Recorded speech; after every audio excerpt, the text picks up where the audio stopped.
வணக்கம். நான் பாரதி வரியில் உங்களை சந்திக்க வந்ததுக்கு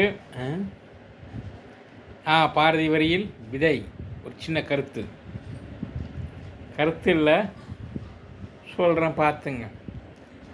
அதாவது தீப்பெட்டி சொன்னதான் 2 பேரும் ஒரே பெட்டியில் தான் இருக்கிறோம். அந்த தீக்குச்சி மட்டும் தீத்தும் போது பத்தி எரிகிறது என்று.